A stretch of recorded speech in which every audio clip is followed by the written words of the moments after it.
छगन भुजबळांनी भाजपातील काही नेत्यांचे खोटे बोलण्याची सवय स्वीकारलेली आहे। आजारी लोकांना जाऊन भेटणं चुकीचं नसतं, रोहित पवार यांचा आरोप।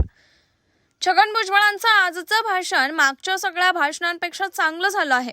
संदीप क्षीरसागर यांचं घर कोणी जळालं याचं उत्तर सरकारने दिलं पाहिजे। घर आणि दुकान जाणाऱ्याच्या पाठीमागं सत्तेतील मोठी व्यक्ती आहे। 7 तास पोलीस जर त्यावर कारवाई करत नसेल तर पेट्रोल बॉम्ब टाकणारे प्रोफेशनल लोक कोण, घराला आग लावणारे सराईत गुंड कोण होते? भाजपचे लोक सातत्याने खोटे बोलतात, त्यांची सवय छगन भुजबळ यांनी स्वीकारली आहे। त्यामुळे छगन भुजबळ यांनी लोकांमध्ये संभ्रम निर्माण करू नये। सत्तेत असणाऱ्या व्यक्तीचे पोलीस ऐकतात, तो सत्तेत असणारा व्यक्ती कोण ते पण आम्हाला शोधायचं आहे। बीडमध्ये जे घडलं ते फक्त ट्रेलर आहे। जानेवारीमध्ये जे घडलं ते सराईत गुंडांच्या माध्यमातून अख्ख्या महाराष्ट्रात काहीतरी वेगळं घडू शकतं।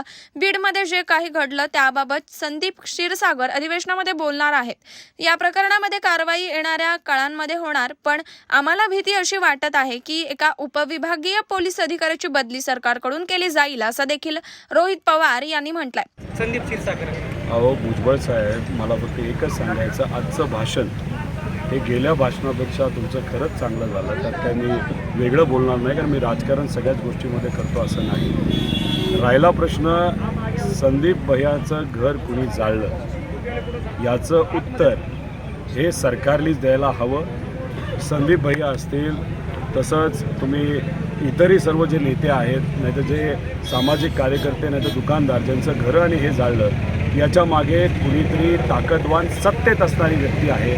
7 तास पोलीस जर त्याच्यावर कुठेही कारवाई करत नाही, पोलीस नुसतं त्या आंदोलकांबरोबर चालत तिथं जात असेल, आणि हे प्रोफेशनल लोक कोण, जे पेट्रोल बॉम्ब, तसंच फॉस्फरस बॉम्ब आणि अशा विशिष्ट पद्धतीने घराला नंबर देऊन काम करत होते, हे सराईत गुंड कोण होते याचा एक अभ्यास सरकारनेच करावा।